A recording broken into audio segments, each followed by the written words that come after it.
ঘরের কোনায় বা দরজার সামনে একটি দোয়া লিখে যদি আপনি বেঁধে রাখতে পারেন তাহলে টাকা আসতেই থাকবে।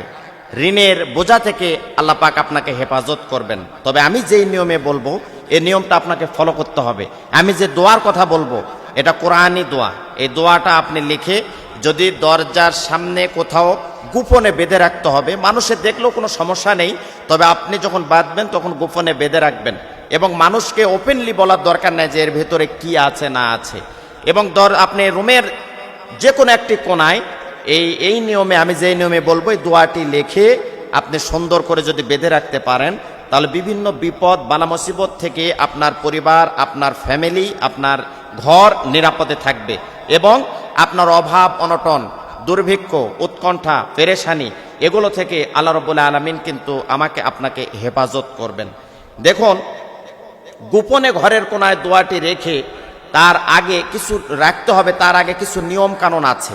যদি নিয়ম আপনি যথাযথ ফলো করতে পারেন তাহলেই কাজ হবে। অনেকে বলেন হুজুর এ যাবতে এ পর্যন্ত বহু আমল করলাম কিন্তু কবুল হয় না। যে আমল আপনি করছেন কিন্তু আমলের আমরা যেভাবে বলি হুবহু এভাবে আমল আপনি করতে পারছেন না, আপনার কোনো না কিছু ভুল হচ্ছে, ত্রুটি হচ্ছে, যার কারণে কাঙ্ক্ষিত ফলাফল আপনি পাচ্ছি না। আমি যেভাবে বলবো, যে নিয়মে বলবো, এই নিয়মটা খুবই গুরুত্ব দিয়ে শুনতে হবে এবং এইভাবেই যদি আপনি যথাযথ পালন করেন ইনশাআল্লাহ 100% আপনার টাকা আসতে থাকবে, ঋণের বোঝা দূর হবে, অভাব অনটন দূর হবে, মনের পেরেশানি টেনশন দূর হবে।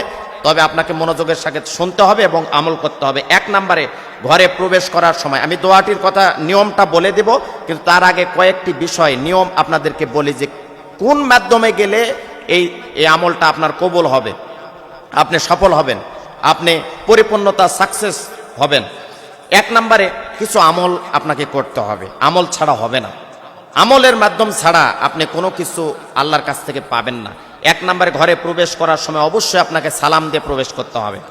ঘরে যখন আপনি প্রবেশ করবেন সেই সময় অবশ্যই আপনাকে সালাম দিতে হবে। সালাম মানে শান্তি। আপনার ভিতরের যত অশান্তি আছে সব অশান্তি দূর করে আপনার পরিবারে শান্তি ফিরিয়ে দিতে পারে সালাম, 1 নম্বর। 2 নম্বরে সকল ভালো কাজের শুরুতে বিসমিল্লাহ আমল করতে হবে। আপনি যে কোনো কাজ শুরু করার আগে আপনি বিসমিল্লাহ বলবেন। আপনার স্ত্রী চাল নেবে পাত্রে থেকে উঠায়, আবার ভাত রান্না করার জন্য যাবে, প্রত্যেকটা ধাপে ধাপে প্রত্যেকটা ক্ষেত্রে ক্ষেত্রে আপনার স্ত্রী কিন্তু বিসমিল্লাহর আমল করতে হবে। প্রতিটা কাজেই যদি আপনি বিসমিল্লাহর আমল করতে পারেন ইনশাল্লাহ এই যে আমলের কথা আপনাকে বলবো 100% কবুল হয়ে যাবে। 3 নম্বরে আমল করার আগে অবশ্যই ওযু করে নিতে হবে। পাক পবিত্র অবস্থায় আপনাকে আমলটি করতে হবে। যদি ওযু ছাড়া করেন, অপবিত্র অবস্থা করেন তাহলে কাঙ্ক্ষিত ফলাফল আপনি পাবেন না। দেখুন, এই আমলটি করার আগে আপনি সাদা একটা কাগজ নেবেন। সাদা কাগজ নিয়ে সেখানে আপনি বিসমিল্লাহ 5 বার বলে নেবেন। বলে সূরা ইখলাসের প্রথম আয়াত কুল হু ওয়াল্লাহু আহাদ, এইটা আমি আবারও বলছি কুল হু ওয়াল্লাহু আহাদ, এতটুকু আপনি সাদা কাগজে লিখবেন। তবে আগে বিসমিল্লাহ 5 বার পড়ে নেবেন, এটা কাগজে লেখার দরকার নাই, শুধু লিখবেন কুল হু ওয়াল্লাহু আহাদ। লেখার পরে সুন্দর করে ওটা জড়িয়ে নেবেন। নেওয়ার পরে সাদা সুতা দিয়ে সুন্দর করে পেঁচিয়ে আপনি ওইটা আপনার দরজার যে কোনো জায়গায় আপনি ওটা সুন্দর করে বেঁধে রাখবেন। ঘরের কোনায় গোপনে ওটা সুন্দর করে বেঁধে রাখবেন আর আল্লাহর উপর ভরসা রাখবেন, তাওয়াক্কুল রাখবেন, 5 ওয়াক্ত সালাত আদায় করবেন।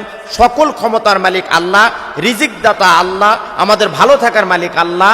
এই ধরনের মন মানসিকতা তামান্না যদি পুরোপুরি আমাদের ভিতরে আত্মবিশ্বাস থাকে ইনশাআল্লাহ আপনার সকল রকম বিপদ আপদ বালা মুসিবত উৎকণ্ঠা পেরেশানি অভাব অনটনের বোঝা থেকে আল্লাহ পাক আমাদেরকে হেফাজত করবেন।